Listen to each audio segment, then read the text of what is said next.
Hello అండి. ఈరోజైతే సుబ్రహ్మణ్య స్వామి షష్ఠి పూర్తి అండి. షష్ఠి పూజ రోజే నా కొడుకు బర్త్డే వచ్చింది. సో ఆ దేవుడు పూజ చేసుకోవడం కూడా మాకు కూడా మా బాబు అయితే పుట్టాడు.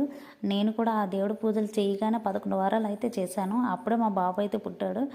ఆ తర్వాత ఇంక ఈరోజు కూడా సేమ్ షష్ఠి పూర్తి రోజు నా కొడుకు బర్త్డే పడింది. మార్నింగ్ అయితే 2 o'clock లేచామండి. 2 o'clock లేచి త్వరగా రెడీ అయిపోయి 3:26కి అయితే మేము గుడికి అయితే రీచ్ అయిపోయామండి. 3:26కి వెళ్ళిపోయి అక్కడ మేము వెళ్ళేటప్పటికే చాలామంది జనాలు కూడా వచ్చేసారండి.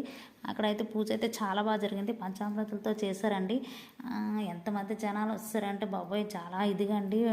దేవుడి ప్రసాదానికి కానీ దేవుడి యొక్క బొట్టుకు కానీ ఎంత ఇదైపోయారంటే బాబోయ్ బొట్టు ఎంత వేగిస్తారో అందరూ ఆ బొట్టు ఇస్తుండగానే తీసి దాచేసుకుంటారు ఇంట్లో కూడా పట్టుకెళ్ళిపోవాలనేసి అంత ఇదిగా ఉన్నారు.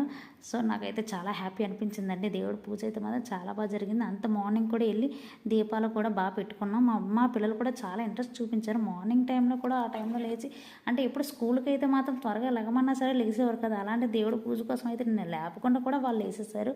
చాలా హ్యాపీ అనిపించింది. పూజ అయితే చాలా బాగా జరిగింది. చూస్తున్నారు కదా, మీకు చూపిస్తున్నాను కదా.